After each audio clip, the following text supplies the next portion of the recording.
우리가 6월을 호국 보훈의 달 이렇게 부릅니다. 이 나라를 위해 희생하시고 또 고난을 당하고 혹은 죽임까지 당해서 이 나라를 지킨 분들에 대해서 감사하고 또 마음으로 그분들을 기리면서 우리가 보답하는 생각을 갖자. 그래서 국가적으로 6월을 국가를 생각하고 민족을 생각하는 달로 그렇게 지킵니다.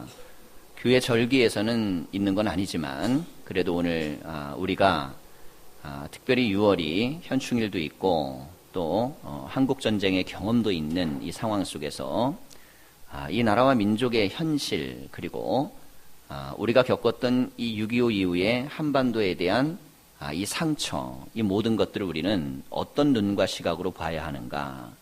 이 요셉의 이야기는 동족상장의 비극과 같은 아픔을 겪고 이 모든 것들을 치유하고 회복되는 역사를 기록한 책입니다.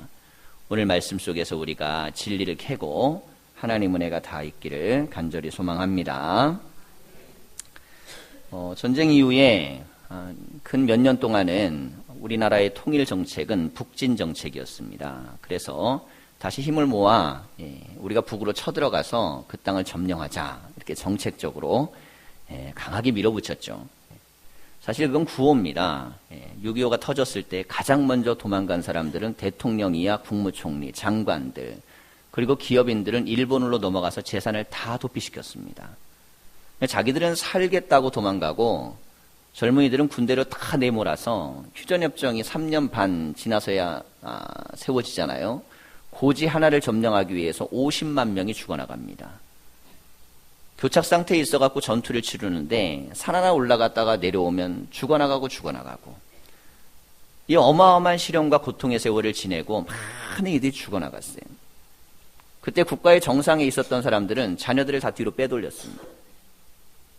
자기 자녀들은 군대에서 다 제외시키고 안전한 자리로 후방으로 보내고 돈이나 모든 것들은 다 뒤로 돌리고 그리고 나서 그들이 주장했던 게 뭐냐면 압록강 백두산 올라가서 깃발을 꽂자는 거예요. 물론 의미 있죠. 국가가 통일되기 위해서 한쪽에서 승리를 해야 됩니다. 그러면 지도자라면 맨 앞에 서고 희생을 감수하고 내가 죽음을 무릅써야 되는 거예요. 자기들은 도망가면서 한강다리를 폭파하고 그리고 그 자리에서 남아있던 사람들이 북에서 내려온 사람들에게 몇 가지 원하는 거 해줬다고 돌아왔을 땐 잔인하게 학살합니다. 그래서 전쟁은 절대 일어나면 안 되는 거예요. 여러분 우리가 겪었던 아픔의 역사들 숨겨져 있는 이야기가 너무너무 많습니다. 그 삶의 흔적과 족적 위에 많은 사람들이 아직도 고난을 당하고 있고 그 아픔 속에서 많은 이들이 아직도 절망 가운데 있습니다. 특별히 6.25 참전용사로 팔다리가 잘려나가고 고난을 당했던 수많은 그런 유공자들의 가족들 생계가 유지가 안 돼가지고 길거리에 내앉는 사람들 가족이 파괴되고 자녀들은 살아남지 못하고 다 뿔뿔이 흩어져서 고난을 당하는 이들도 많아요. 여러분 이 땅에 사람은 누구나 가다 내가 잘 되고 잘 살기를 원하죠. 하지만 누군가는 우리를 위해 피 흘린 사람이 있고 누군가는 우리를 위해서 고난당한 사람들이 있습니다. 우리는 그들을 기억할 수 있어야 돼요. 그리고 그들을 위해서 우리는 기도하고 좋은 대한민국이 된다면 다시는 그와 같은 전쟁이 일어나지 않도록 우리 국민들이 늘 깨어있는 마음들을 가져야 됩니다. 자, 그런데 북진통일론이 시간이 얼마 지나지 않으면서 평화통일론으로 바뀌었습니다. 당시만 해도 평화통일을 주장하면 국가보안법 위반으로 잡혀갈 때예요. 기독교 목사들이 하나님의 뜻이니까 이제 우리가 평화적으로 통일을 하자 구속이 됐어요. 이런 평화적으로 통일하자 그랬는데 구속됐던 시기가 있었습니다. 하지만 평화의 통일에 대한 것들은 일반 모든 사람들의 소원이었어요. 다시 한번 그 끔찍한 전쟁을 치르고 싶었지 않았고 그리고 더 이상 그 절망 가운데 거하고 싶지 않았습니다. 7.4 남북 공동성명이 이루어지죠. 그리고 나서 한반도의 평화적인 통일에 대한 양쪽 정상의 입장이 발표가 됩니다. 물론 선언적인 의미였지만 그것이 오늘날 한반도의 평화에 굉장히 중요한 기여를 하고 오늘날도 여전히 그 역할을 가지고 있습니다. 여러분 다시는 6.25와 같은 전쟁이 일어나지 않으려면 역사에 대한 해석을 우리가 좀 더듬어 볼 필요가 있습니다. 예전에는 역사에 대한 해석을 이렇게 했습니다. 누가 먼저 전쟁을 일으켰는가가 핵심이었어요. 그래서 이렇게 주장했어요. 남에서는 북이 먼저 쳐들어왔다. 김일성이 소련에서 탱크를 빌려갖고 밀고 내려왔다 그랬고, 북에서는 아니다. 미제가 스파이들을 동원하고 군대를 동원해갖고 먼저 쳐들어왔다. 자, 그런데 그거의 역사적 실체에 대한 논쟁이 굉장히 중요한 쟁점이었습니다. 어쨌든 간에 밝혀진 많은 자료들은 북에서 먼저 쳐내려온 게 분명하고, 자, 북에서 먼저 내려왔다라는 것은 밝혀진 사실이에요. 자, 그런데 중요한 건 이겁니다. 누가 먼저 전쟁을 일으켰는가가 정말 중요한가? 이거보다 더 중요한 문제가 생기기 시작했어요. 그래서 80년대 이후에는 전쟁에 대한 관점, 보는 관점의 중요한 질문이 달라집니다. 누가 먼저 전쟁을 일으켰느냐가 아니라 왜 전쟁이 일어났느냐가 중요하다는 거예요. 그래야만 이 문제가 다시는 생기지 않겠죠.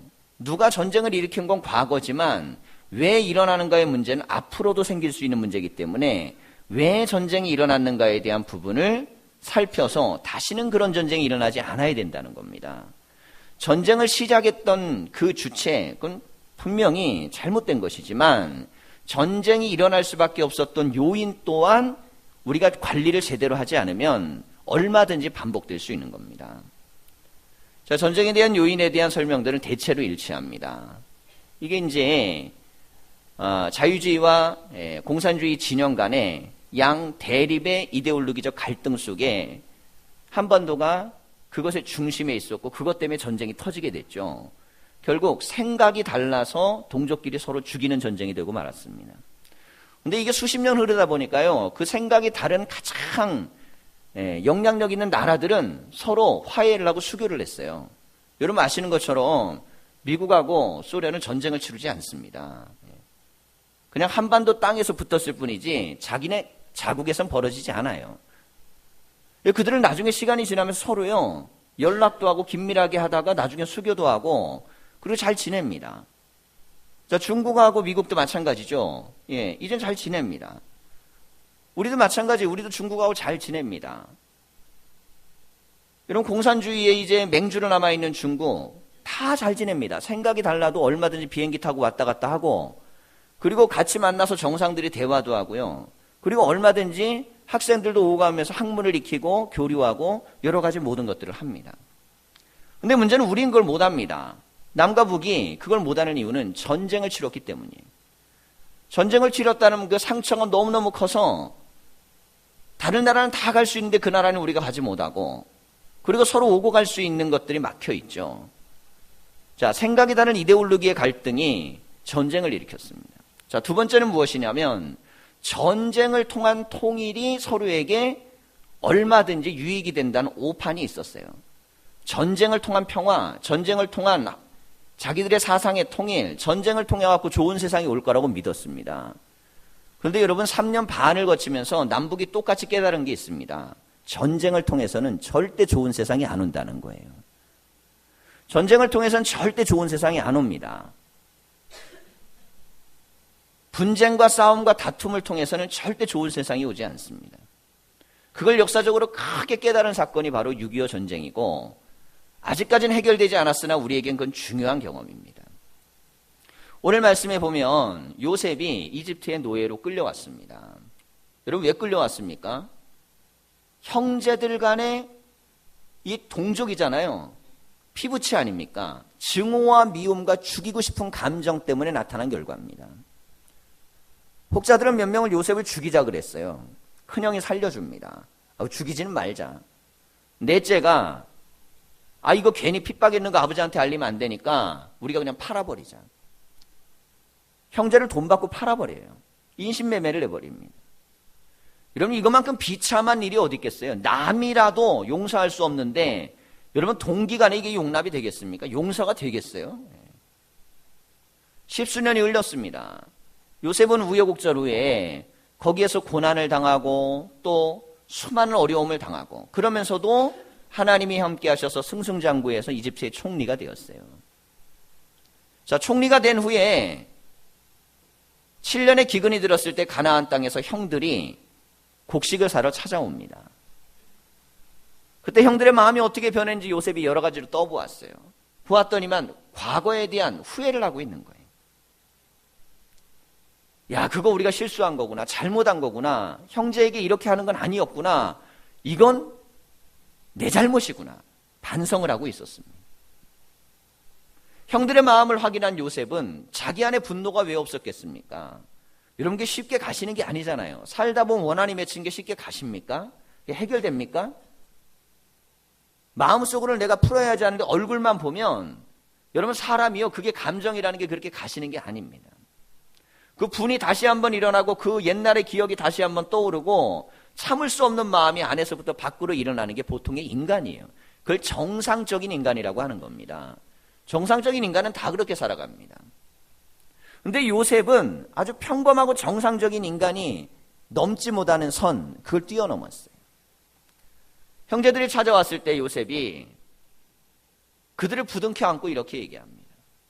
당신들이 나를 이곳에 팔았으므로 근심하거나 한탄하지 마소서. 근심은 뭡니까? 걱정하는 거죠. 요셉이 큰 인물이 됐는데 보복당할까 봐. 한탄은 뭐겠어요? 과거 내가 그런 짓을 하지 말걸. 뭐 이런 마음이 계속 밀려올 거라는 거죠. 하나님께서 큰 구원을 베푸시려고 나에게 이렇게 행하셨습니다. 그런 겁니다. 하나님이 큰 구원을 베푸시려고, 이 큰 구원은 뭘까요? 그냥 있었을 때는 갈등할 수밖에 없고 반목할 수밖에 없고 미워할 수밖에 없고 서로 그 갈등을 갖다가 해결할 수 없어요. 근데 하나님께서 그 우여곡절의 갈등과 또 요셉이 노예가 되고 형제 간에 굉장히 많은 아픔의 세월이 지난 후에 이제는 서로가 서로를 진정으로 귀하게 여기는 그런 큰 구원을 이루셨다는 겁니다. 창세기 이야기는 믿음의 가정 이야기입니다. 여러분, 신앙을 가져도 사람은 갈등합니다. 신앙을 가져도요, 형제 간에 갈등하고 동기 간에 갈등하고요, 치열하게 시기하고 질투하고 미워하고요. 여러분, 그게 있어요. 하나님 믿으면 모두가 다 사랑하고 이러면 좋은데 보세요. 성경 안에 인간이 어떻습니까? 야곱의 자녀들이 다 믿음이 다 있는 자녀들이에요. 그래도 여전히 그 인간 안에 있는 욕심과 탐욕의 문제 때문에 갈등하고 부딪히고 결국 이 문제를 해결을 못합니다. 근데 요셉이 자기의 인생에 성공을 한 후에 그 모든 형제를 끌어안아요. 하나님께서 당신과 당신의 가족들을 구원하려고 나를 먼저 이곳에 보냈다. 그런데 당신들의 행위는 분명히 잘못된 것이지만 그럼에도 불구하고 내 입장에서는 하나님이 당신들도 사용하신 것이다. 여러분, 통 크게 그렇게 넓게 마음을 열어서 형제들의 잘못된 과거를 치료해 줬습니다. 이 이야기가 중요한 이유는 출애굽한 이스라엘 백성이 200만이 광야로 몰려 나옵니다. 쏟아져 나왔어요. 이집트의 관리 시스템 아래서는 바라보이는 건 전부 다 이집트에 있는 그 자기들을 노예를 부리는 사람들이에요. 그들에게만 잘 보이고 지내면 되는 거고 그 시스템 안에 잘 살면 됩니다. 자, 그런데 광야를 나오니까 이젠 그때부터는 어떻게 해야 돼요? 스스로가 조직을 짜야 되고 법률을 만들어야 되고 운영을 해야 되고 서로 관계를 조절해야 되고 만들어야 되고. 근데 지파 간 갈등이 심한 거예요. 모세가 옛날 얘기를 들려주는 겁니다. 야곱의 형제들이 11명이 있었을 때 야곱은 특별히 요셉만 사랑해가지고 가족관계가 깨졌다는 거죠. 그래갖고 서로 아주 막 관계가 굉장히 나빠졌다.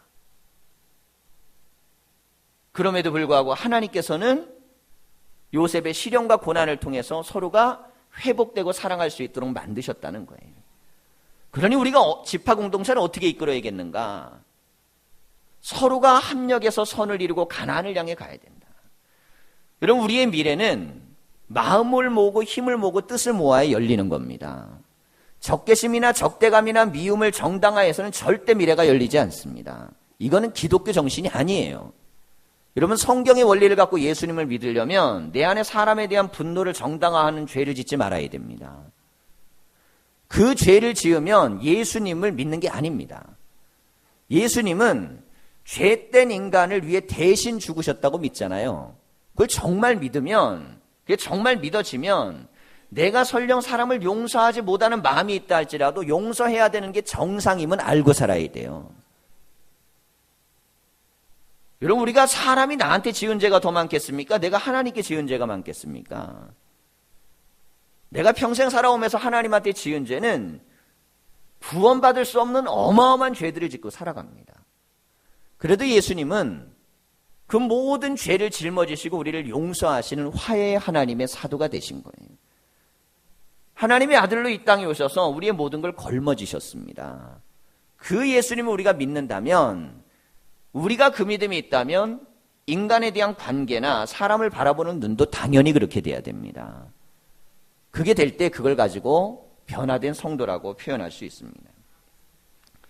오늘 우리가 이 요셉의 이야기를 통하여 보아야 하는 것은, 요셉의 이야기 중에 전반부에 있는 이야기와 오늘 노예로 된 상황에서 표현에 아주 중요한 극단적인 갈라짐이 있다는 거예요. 요셉이 아버지 밑에 있었을 때는 아버지가 자색 옷을 입혀주고요, 잘 입혀줬습니다. 잘 먹여주고, 그리고 일도 시킬 때 어떻게 했냐면 요셉은 좀 편한 일을 시켰어요. 집에서 잔일을 시켰습니다. 근데 형들은 험한 일을 시켰어요.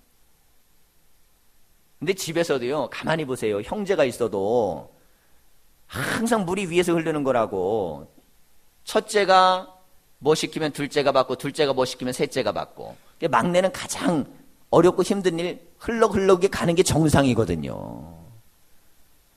근데 아버지가 어떻게 해놨는지 10번째까지는 그렇게 해놓고 요셉만 쏙 빼가지고 특별한 대우를 했어요. 자, 근데 요셉이 기고만장한 거예요.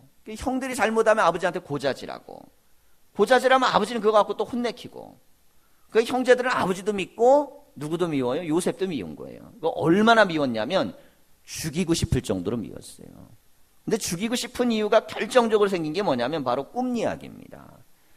요셉이 꿈을 꾸죠. 자기에게 막 태양이, 달이, 별이 막 절하는 꿈을 꿔요. 그 이야기를 갖다가 형제들한테 합니다. 형제들이 그 얘기를 듣고 막 분노하는 거예요. 여러분, 좋은 꿈을 꾸면 좋은 일이 일어나야 되잖아요. 요셉은 꿈 한 번 잘못 꿔갖고 인생이 꼬인 사람이에요. 자기가 좋은 꿈을 꿨으면 계속 좋은 일이 생겨야 되는데, 그것 때문에 그는 형제들에게 죽이고 싶은 존재가 되고, 그것 때문에 노예로 팔려가고, 그것 때문에 어마어마한 시련의 세월을 살아갑니다. 꿈을 잘 꿨으면 그냥 잘 간직했어야 되는데 꿈을 이용해 먹은 거예요. 굳이 아버지하고 형제들한테 그 말을 할 필요가 없는데, 이 요셉은 하나님은 나를 특별히 사랑하는 거야. 형들하고는 난 틀려. 봐봐, 하나님이 나에게 이런 꿈을 주셨어. 여러분, 내가 아무리 하나님이 나에게 귀한 꿈을 줘도요, 남들하고 관계가 나쁘면요, 그 꿈은 개꿈이 되는 거예요. 왜 남들이 기분 좋겠습니까? 나만 아무리 하나님이 위대하게 선택했다 그래도 여러분, 다른 이들과 더불어 함께 가야지 그게 좋은 꿈이 되는 거지. 요셉은 그 원리를 몰랐던 겁니다. 그러니 내가 탁월하게 선택받아갖고 잘 된다고만 그걸 해석을 한 거죠. 그 이야기를 하는 순간 요셉의 인생은 꼬이기 시작합니다. 여러분, 신앙도 마찬가지입니다. 우리는 특별히 선택받기를 원해요. 하지만 더불어 선택되는 게 교회입니다. 이 원리를 우리가 좀 잘 이해할 필요가 있어요. 자녀들을 낳아서 키우다 보면 부모님들이 다 똑같이 겪는 아주 공통된 경험이 있습니다. 애들 낳잖아요. 그럼 첫째 아이를 많이 예뻐합니다. 그럼 둘째가 태어나요. 그럼 둘째가 태어나면 얘가 예쁘잖아요. 그러니까 부모님들이 사랑이 분산돼요. 첫째에서 둘째로. 근데 그 순간 일어나는 일이 뭐냐면 이 조그만 애기도요, 얘가 본능적으로 알아요. 자기 사랑이 분산된다는 걸. 핍박하기 시작하는 거예요. 해코지를 하기 시작하는 거예요. 가서 은근히 막 꼬집고, 눈 한번 찔러보려고 그러고. 그럼 엄마들은 막 관심이 이게 첫째가 둘째 핍박할까봐. 그런데 이제 둘째가 또 막내가 돼야잖아요. 그러면 자기가 핍박받고 살았으면, 그래, 인생이라는 게 형한테 이렇게 당했으니까, 누나한테 당했으니까 나는 의롭게 살아야지. 이렇게 생각하면 얼마나 좋아요. 다음의 순서로 셋째가 태어나면 어김없이 내 사랑이 뺏길까봐 동일하게 핍박을 하는 거예요. 그런데 옛날에 받았던 본전까지 생각이 나갖고 더해. 여러분, 어린 애들도 그렇습니다. 내가 특별한 사랑받는 걸 갖다가 싫어하는 애 없고, 다른 사람이 더 받는 게 용납되는 애가 없어요. 세상에 갈등이 왜 생기는 줄 압니까? 내가 특별히 사랑받는 걸 당연하게 여기고 남이 조금이라도 사랑받는 걸 용납하지 못하기 때문에 생기는 거예요. 자, 정상적으로는 이렇게 한번 생각해 보세요. 부모님이 나를 좀 더 사랑하는 거야. 그럼 부모님께 찾아가서 무릎을 꿇고 아버지 어머니 가정의 평화를 위해서 이건 아닙니다. 제가 아무리 사랑스럽더라도 티내지 마십시오. 좀 공평하게 해줬으면 좋겠습니다. 재산 분배를 하더라도 정확하게 나눠가지고 서로 상처 안 받게 해주시고 말 한 말씀 좋은 말을 해줄 때라도 다 똑같이 해주시고 행동 하나 할 때만이라도 다 그렇게 공평하게 해주셔갖고 그렇게 사랑이 골고루 좀 퍼졌으면 좋겠습니다. 여러분 이렇게 얘기하는 자녀를 제가 이때까지 들어본 일이 없어요. 누구든 간에 내가 더 사랑받기를 원합니다. 그건 당연하게 여겨요. 기뻐합니다. 즐거워합니다. 아우, 난 특별히 사랑받아. 그럼 좋아하는 거예요. 근데 다른 사람이 조금만 사랑받으면 막 견디지를 못하는 거예요. 인간의 이런 탐욕적인 이중성이 결국 나도 망가뜨리고 상대방도 망가뜨리고 세상을 망가뜨리는 거예요. 크게는 여러분 이데올로기의 갈등으로 전쟁이 일어나 이 민족이 풍지박산이 났지만 핵심은 그건 겁니다. 나 살고 너 죽이자는 거예요. 나 살고 너 죽자. 그 동조가 아닙니까? 동조. 형제 자매 아닙니까? 나 살고 너 죽자 이거예요. 여러분 나 살고 너 죽자의 마음은 어디에서 기인합니까? 그건 기본적으로 내 스스로가 사랑을 받을 때 공평한 사랑을 받기를 원하지 않고 특별한 사랑을 받기를 원하기 때문입니다. 그럼 우리가 믿음과 신앙생활을 할 때마다 이런 생각을 하면서 요셉을 좀 바라보십시오. 특별히 나만 사랑받는다는 거 그거 별로 좋은 거 아니에요. 그거 괜히 시기 질투 미움의 대상이 되고요. 그 인생 잘못 살게 되는 요인이 되는 겁니다. 자, 하나님의 사랑은 어떠한가? 나를 사랑하세요. 하지만 핵심은 세상 전체를 사랑하는 것 중에 나까지 사랑하시는 겁니다. 하나님의 사랑은 온 인류를 향해 뻗어 있는 겁니다. 모든 사람을 위해 뻗어져 있어요. 교회도 마찬가지입니다. 여러분 신앙에 있어서 내가 잘 되기를 원하는 마음이 아니고 더불어 잘 되기를 원하는 마음을 가지셔야 됩니다. 더불어 잘 돼야 되는 거예요. 더불어. 함께 더불어 잘 되면요. 서로가 복되고 은혜가 있는 겁니다. 아 근데 나는 잘 됐는데 저 사람 망해. 여러분 그럼 내가 잘 된 게 저 사람에게 아유 저분은 참 훌륭해갖고 잘 되고 나는 한심해갖고 망했구나. 여러분 그렇게 생각할까요? 사람 마음에요. 나 망하고 상대방 잘 되면 도끼가 생겨요. 그 사람이 잘 된 이유에 대해서 그렇게 좋게 안 보입니다. 저렇게 된 건 뭔가 뒤가 풀릴 거야. 에이 인생을 뭐 잘못 살았거나 아니면 부모 잘 만나서 그러거나 뭐 행운이 있었거나. 여러분 내가 망했는데 상대방이 잘 되면 사람 마음이요 그렇게 끌어내리지 그걸 존경하고 존중하기가 쉽지 않습니다. 이게 바로 세상이에요. 세상. 여러분 근데 이런 세속적인 가치가 교회 안에 들어와 신앙 안에 들어와 믿음 안에 들어온다면 여러분 우리의 삶도 다를 게 아무것도 없습니다. 우리가 예수님을 믿는다면 우리의 삶에 대한 가치관의 변화들이 있어야 돼요.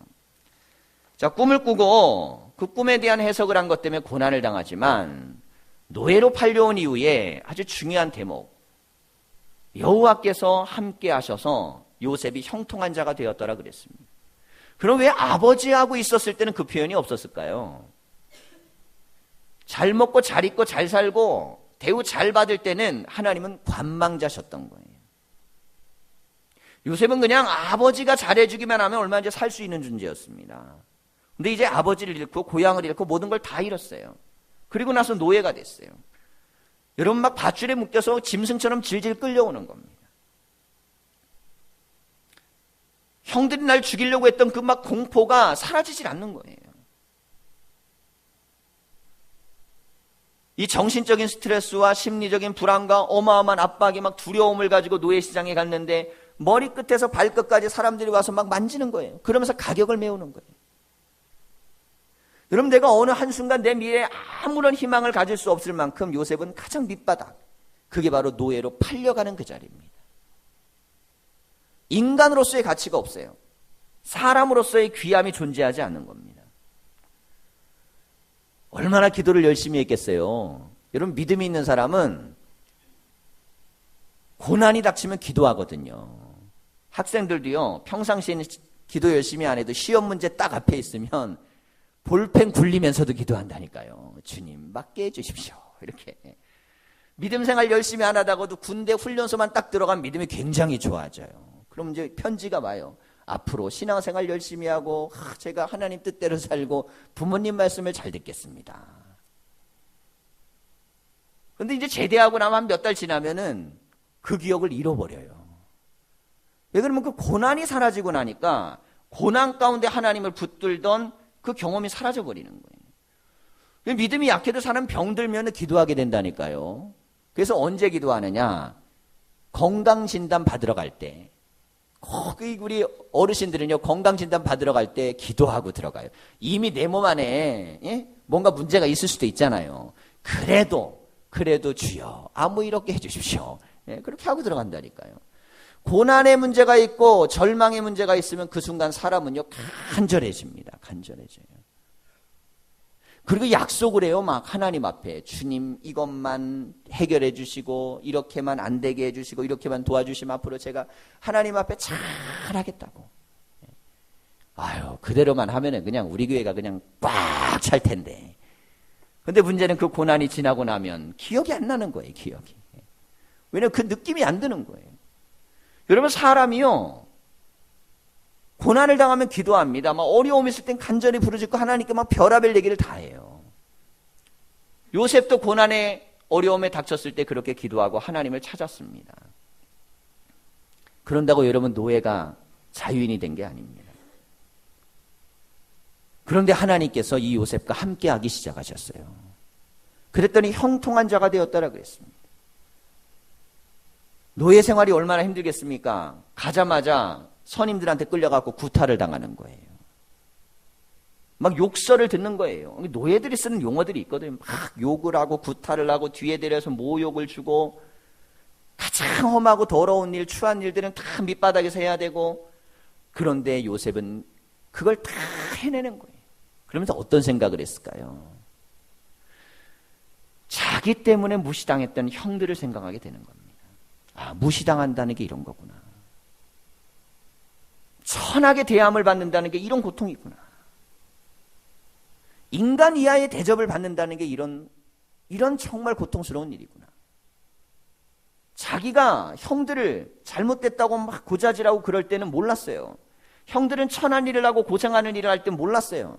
그냥 나만 편하면 되는 거예요. 나만 좋으면 되는 거예요. 그냥 나만 맛있는 먹은 거 돼. 그걸 하나님의 축복이라고 생각한 겁니다. 이런 건 하나님의 축복이 아닙니다. 나만 배부른 건 하나님의 축복이 아니에요. 함께 더불어 빵을 나눌 때 축복인 겁니다. 그래서 성만찬은 살과 피를 나누는 거예요.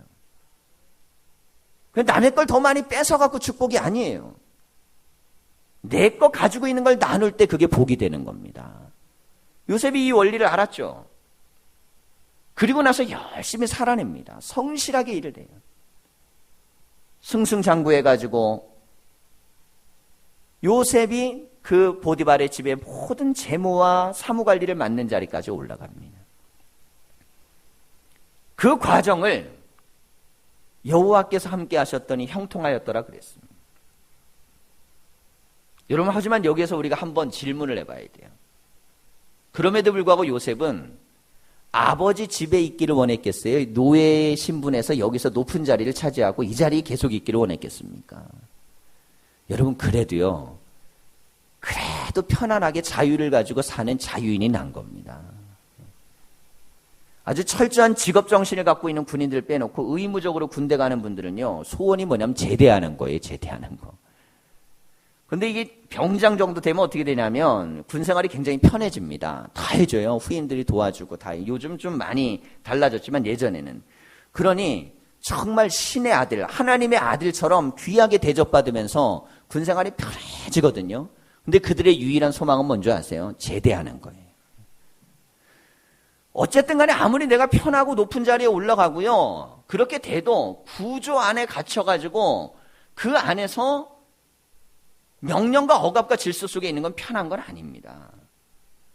요셉이 아무리 보드발의 가정에서 높은 자리까지 올라가도 그래도 자기 고향 땅에서 편안하게 뛰어놀고 하는 걸 원하죠.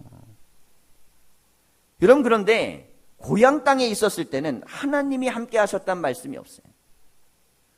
근데 지금 요셉의 선자리는 하나님이 동행하셨더라 그랬습니다. 인생을 살아가면서 우리가 알아야 되는 아주 중요한 진리가 있습니다. 여러분, 내가 원하는 대로 되지 않아서 하나님께 버림받은 게 아닙니다. 내가 원하는 대로 되지 않았는데 거기서 하나님을 만났다면 여러분, 그 자리는 하나님이 역사하신 자리예요. 하나님이 왜 그 길로 나를 몰아넣으시겠습니까? 그냥 내버려두면 안 믿으니까. 그냥 내버려두면 하나님을 따라가지 않으니까. 아버지 슬하에 있으면 하나님을 의지하는 게 아니니까 하나님께서 아버지를 떠나게 하시는 거예요. 아버지를 떠나니까 고난이고 고생이고 역경이었지만 하나님을 붙들게 된 겁니다. 요셉의 형통의 첫 번째는 아버지의 품을 떠나 하나님의 품으로 들어간 겁니다. 사랑하는 성도 여러분, 내가 원하는 대로 되지 않더라도 내가 주님께 기도하는 자리에 있다면 감사하십시오. 내가 원하는 환경대로 안 됐더라도 하나님을 붙들고 있다면 여러분 감사하셔야 됩니다. 그게 형통한 자리예요. 형통은 잘 풀리는 게 형통이 아니고 하나님이 함께 하시는 게 형통입니다. 아버지 집에 있는 게 훨씬 더 요셉이 잘 풀리는 거죠, 눈으로 보기에는. 그러나 하나님은 안 풀리는 것 같은 그 자리에 계셨고 거기서 역사를 하셨어요. 형통은 눈에 보이는 게 아니라 영적인 겁니다. 자, 두 번째는 편애받기를 원하던 것에서 다른 사람들을 이해하는 삶으로 변화된 거예요. 나만 사랑받으면 돼요. 나만. 그게 요셉의 유일한 소망이었고 그게 자기의 꿈이었어요. 하지만 그는 고난과 역경과 노예 생활을 하면서 다른 사람들을 이해하고 품는 사람이 됐습니다. 그런 사람이 지도자가 되니까 나중에 이집트를 품고 외국인들도 품고 다 나눠주고 섬기고 살려낼 수 있는 지도자가 된 겁니다. 여러분, 이것도 습관입니다. 사랑도 습관이에요. 베풀 줄 아는 사람이 나중에 베푸는 거요. 사랑할 줄 아는 사람이 사랑하는 거죠. 아우, 난 나중에 돈 많이 벌어가지고 그래갖고 베푸는 사람이 될 거야. 근데 그 사람은 이기적이에요. 절대 그 사람 못 베풉니다. 근데 아유, 나는 나중에 돈 벌 자신은 없고 지금이라도 있는 거 조금이라도 베풀고 살 거야. 이 사람은요, 거부가 돼서 다 나눌 수 있는 사람이 됩니다. 나눔이라는 건 시간이 지나 결단함으로 되는 게 아닙니다. 사랑이라는 건 채워졌을 때 나누는 걸로 되는 게 아닙니다. 그냥 그건 인간 됨됨이에요. 평상시에 하지 못하는 사람은 가지면 더 못하게 돼 있어요. 여러분, 사람이 큰 걸 가지면요, 더 큰 거에 대한 욕망이 생기게 돼 있습니다. 아, 이번에 내가 이것만 가지면 끝이야. 막상 가져보세요. 그게 끝으로 끝나나. 사람이 그렇게 안 되는 겁니다. 그래서 자그마한 것들도 나눌 수 있고 섬길 수 있고 베풀 수 있어야 돼요. 여러분, 11조의 기원은 10분의 1을 띄어서 레위인과 가난한 사람들을 돕기 위해 시작된 겁니다. 처음부터 법으로 제정됐어요. 법으로. 왜 구약에서 그걸 법으로 제정했을까요? 야, 내가 나중에 돈 많이 벌면 하나님께 해야지. 그때는 안 된다니까요. 내 삶의 습관이 되었을 때 가난한 이들을 돕고 어려운 이들을 나누고 섬기는 게 몸에 배야 나중에라도 할 수 있는 겁니다. 그래서 신앙은 거룩한 습관이 내 몸에 배어야 되는데 노예 생활을 하면서 인간에 대한 이해가 바뀐 요셉. 그러니 총리의 자리에 가서도요, 훌륭한 지도력을 발휘하게 된 겁니다. 끝으로 세 번째는 아버지의 후광에서 진정한 실력자로 변화된 게 그에게 형통이에요. 아버지 후광, 여러분, 부족에서 요셉의 꿈은요, 부족에서 영향력 있는 지도자가 되는 거였어요. 그게 꿈이잖아요. 뭐 자기가 꿈꿀 게 뭐가 있어요. 고작해야 아브라함 지파에 있었던 야곱의 족속에서 그 공동체 안에서 좀 우두머리가 되는 거예요. 그러니까 형들을 자꾸 제끼는 거예요. 형들을 제끼고 시기하고 밀어내고 그래가지고 아버지 후광을 입어가지고 뭐 좀 해보려고 그런 겁니다. 고작해야 부족에서 영향력 있는 지도자가 자기의 꿈이에요. 그가 이집트의 총리가 되거나 위대한 사람이 될 거란 꿈은요, 상상도 못한 꿈입니다. 하나님이 그런 꿈을 주신 적은 없어요. 그렇잖아요. 해와 달과 별이 절하는 꿈은 총리가 된다는 꿈이 아닙니다. 그냥 이 부족의 형들이 나한테 절하는 건 줄 알았던 거예요. 아버지의 후광으로 인생을 갖다 성공적으로 살려고 그랬는데 문제는 이 아버지가 혹독하게 자녀를 훈련을 안 시켜요. 정말 후광을 입는 부모, 여러분, 기업도요, 자녀에게 기업을 물려줄 때 이 기업을 생각하는 아버지는 자녀를 혹독하게 훈련시킵니다. 그냥 모든 게 다 용납되고 이해되고 다 그래 보면 다 말아먹으니까. 그러니 정말 이걸 해낼 수 있는 사람이 누군가 테스트를 하고 시련의 과정을 주고 시험의 과정을 주고 그리고 이것들을 해낼 수 있는 역량을 갖췄을 때나 이것들이 인정이 되는 것이지 그렇지 않다 그러면 여러분 다 같이 망하는 거예요. 그러니까 부모의 후광을 입는다고 할지라도 고난과 역경을 거쳐서 입는 거하고 그렇지 않은 건 천지 차이입니다. 근데 요셉은 지금 아버지의 후광을 입으려고 그러는데 아무 고생도 안 하고 힘들지 않게 모든 걸 그냥 먹으려고 하는 거예요. 하나님께서 요셉을 쳐내시는 거예요.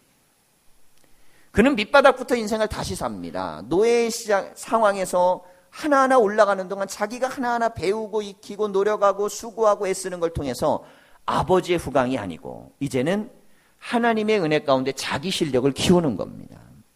여러분 성도는 세상에 홀로 버려져도 살 수 있는 사람이 돼야 됩니다. 나 홀로 버려져도 하나님이 요셉처럼 도우셔야 돼요. 그래서 우리는 하나님을 붙들어야 됩니다. 우리의 자녀들을 하나님께 그렇게 훈련되도록 맡기셔야 됩니다. 내가 아무것도 안 도와줘도 너는 하나님이 키우셔야 돼. 하나님이 역사해야 돼. 여러분 하나님이 역사하셔가지고 하나님이 후광이 되셔야지 그래야만 그 인생의 그릇은 아버지가 원하는 것보다 훨씬 커지는 것이고 자기가 원하는 것보다 훨씬 커지는 거예요. 야곱이 원했던 요셉, 요셉이 원했던 요셉은 그냥 한 부족의 지도자입니다. 근데 하나님이 원했던 요셉은 거대 제국 이집트의 총리요, 수많은 외국에 대한 이 기근의 문제로 무너져 나가는 나라를 세울 수 있는 지도력으로 세우는 거예요. 여러분 사람의 눈에는 자기 그릇만큼밖에 안 보입니다. 하나님 눈에는 하나님 그릇만큼 보이시는 거예요. 그래서 꿈이 하나님으로부터 온 사람은 인생이 달라지는 겁니다. 꿈이 하나님으로부터 오고 비전이 하나님으로부터 오고 역사가 하나님으로부터 오고 우리의 자녀들, 우리의 가정, 우리의 삶, 하물며 우리의 국가도 마찬가지입니다. 여러분 누군가가 후광을 입고 뭔가 될 수 있겠죠. 중요한 건 정말 지도력은 나 홀로 얼마나 준비되었는가에서 세워지는 겁니다. 홀로 내가 준비되어져 있는 능력이 있을 때 비로소 그 능력이 살려지는 거예요. 요셉을 하나님이 세우셔서 요셉을 통하여서 하나님이 능력을 행하시는 이야기.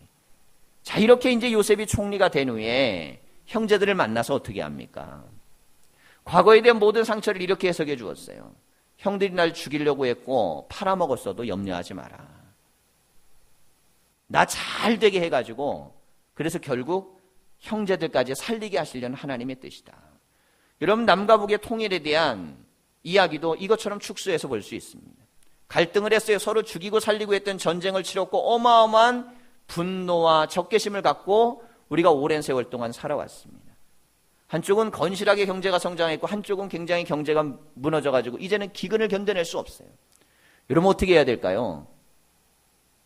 굶주려 죽게 내버려둬야 됩니까? 곡식을 사러 왔더니만 그 옛날의 원함과 복수가 남아있어서 괜히 배불렀다간 다시 도전할 수 있으니까 그걸로 복수하고 보복을 해야 될까요? 여러분 성경이 우리에게 그렇게 가르쳤다면 우린 그렇게 해야 됩니다. 하나님의 말씀의 원리가 그렇게 상대방이 나에게 잘못된 행위를 한 걸 내가 복수를 해야 된다고 가르치면 우리는 성경 말씀대로 살아야 됩니다. 그런데 하나님의 말씀은 이렇게 가르치지 않아요. 그들이 지금 배고파 굶어 죽어갈 때 부둥켜 안고 그들을 위해 눈물을 흘려주고 그들을 끌어안아야 됩니다. 여러분 북한이 기근으로 굉장히 고난을 하고 식량 문제가 해결이 안 됩니다. 전쟁은 여러분 배고플 때 일어나는 겁니다. 인류 역사의 전쟁의 시작은 농경시대가 시작되면서 시작됐어요. 채집을 할 때는 전쟁을 하지 않았습니다. 그땐 돌아다니면서 과일 따먹고 물고기 잡아먹고 이렇게 살았어요. 그런데 농사를 짓기 시작하면서 그런 행위를 하지 않고 봄에 씨앗을 뿌리면 가을에 거둬야 돼요. 풍년일 땐 전쟁이 안 일어났습니다. 문제는 기근이 올 때. 굶어 죽을 수 없으니까 남의 걸 빼앗아야 되는 거예요. 그래서 내가 정착하며 살면서부터 전쟁이 그때부터는 일어나기 시작합니다. 비옥한 땅을 차지하기 위한 전쟁이 일어나고 남의 풍년을 빼앗기 위한 전쟁이 일어납니다. 배고프면 사람은 어차피 굶어 죽을 거 빼앗아서라도 살아야 된다는 생각이 들 수밖에 없습니다. 여러분 굶어 죽게 만들어 놓으면 잃을 게 없어요, 더 이상. 그러면 사람들은요 어떻게 변할지 모릅니다. 우리나라 사람들에게 물어보십시오. 여러분 전쟁이 일어나기를 원하는 사람들 여러분 있을까요, 없을까요? 있습니다. 어떤 사람들인 줄 아세요? 가장 고난당하고 밑바닥에서 세상이 뒤집어지기를 원하는 사람들이 있습니다. 그런 사람들이 있어요. 그런데 그들은요, 사회에서 자기들이 버림받았다고 생각하고 굶주림 속에 허덕이고 어마어마한 삶에 대한 저항감들이 있는 소수예요. 우리 민족의 99.9% 이 우리 사회에 있는 대부분의 사람들은 절대 전쟁이 일어나면 안 된다고 생각합니다. 왜 그럴까요? 먹고 살만하거든요. 지금 일어나면 우리가 갖고 있는 거 다 무너지는 걸 알아요. 이때까지 성장시켜놓은 모든 게 하루아침에 무너지는 걸 알기 때문에 우리는 이 땅에 전쟁이 일어나는 게 절대로 우리의 미래에 희망이 안 된다는 걸 우리는 알고 있습니다. 그래 우리는 전쟁을 반대하는 거예요. 여러분, 살만하고 배부르기 시작하고 경제가 안정화되면 그때부터는 전쟁을 하려고 해도 국민적 동의가 일어나질 않습니다.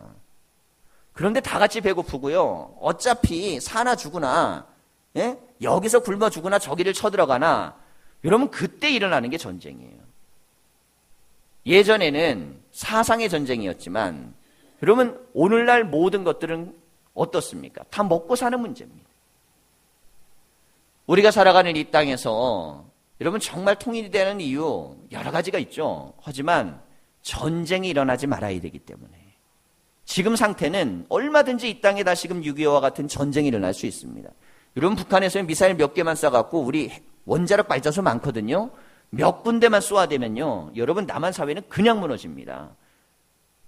그게 복원이 가능할 것 같으세요? 발전소에다가 미사일 몇 개만 쏘면 다 무너지게 돼 있어요.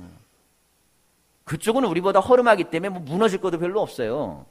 하지만 우리 사회는 순식간에 마비됩니다. 고도로 발달되고 성장하고 좋아진 상태예요. 정말 우리가 우리를 지키려면 그들이 무너지지 않고 굶어 죽지 않도록 같이 살아갈 수 있도록 만들어주는 역할을 해야 돼요.